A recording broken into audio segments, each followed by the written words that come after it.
মানে আজি ৰাতি 9:30 মানত মোক ফোন কৰিলে আৰু আৰক্ষী থানাৰ পৰা বোলে আমগুৰি আপুনি ভাৰতৰ দক্ষিণ ফালে আহিব লাগে।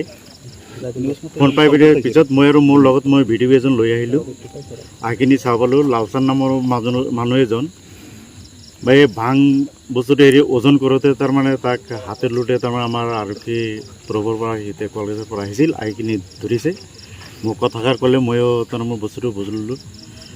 8 কেজি 166 গ্ৰাম ভাং এজন মানুহে যদি হেৰি কৰে সি নিশ্চয় ব্যৱসায় কৰে। আৰু আমাৰ কলগাছিয়া থানাৰ ভাৰপ্ৰাপ্ত বিষয়া যিটো বৰ্তমানলৈকে যিটো পদক্ষেপ লৈছে নিচাজাতীয় বস্তুৰ ওপৰত নিচামুক্ত এৰিয়া কৰিব লাগে ময়ো বিচাৰোঁ। আৰু ৰাইজকো মই আগৰ পিছত মোৰ কোৱা আছে বোলে নিচাযুক্ত বস্তু গাঁৱত যাতে কোনো ধৰণৰ ইয়াত সেৱন কৰা নহয়, সকলোক সতৰ্ক কৰি দিয়া হৈছে। অচিগৰাকীয়ে কেনেকুৱা পদক্ষেপ লৈছে এই ক্ষেত্ৰত? না এই ক্ষেত্ৰত মই নিজে বাস্তৱ যিখিনি পাইছোঁ ভালে আছে। এনেকুৱা পদক্ষেপ ল'লেহে নিচামুক্ত কৰিব পাৰিব নিজৰ এৰিয়া ঠাইখন। আৰু আজি যিখন ভূমিকা লৈছে বৰ্তমান বহুত ভাল লাগিছে। আৰু লগে লগে মোক ইনফৰ্মেশ্যন কৰি মই আহিছোঁ, আহি কিনে মই নিজেও চালোঁ আৰু ৰাইজকো কৈছোঁ বোলে যাতে এনেকুৱা ধৰণৰ আৰু নহয়। আৰু যদি কোনোবাই কোনো ইনফৰ্মেশ্যন পায় মোক কথাষাৰ অৱগত কৰিবলৈ দিছোঁ, লগে লগে তাৰ ব্যৱস্থা ল'ম বুলি মই। ঠিক আছে।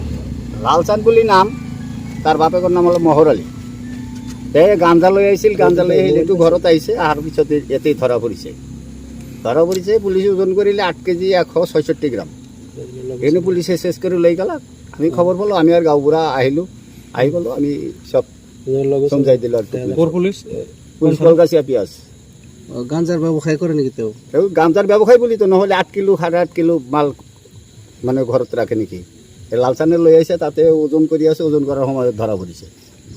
এইটো আপোনালোকে কি কয়, বন্ধ হ'ব লাগে নেকি? বন্ধ হ'ব লাগে মানে আমি এইটোৱে চাওঁ যে ড্ৰাগছ ভাং মদ নিৰ্মূল হ'ব লাগে দেশৰ পৰা। আমি এইখিনিৰ কাৰণে চৰকাৰক আহ্বান জনাওঁ যে যাতে পুলিচ প্ৰশাসনে এইটো কঠোৰভাৱে দমন কৰে।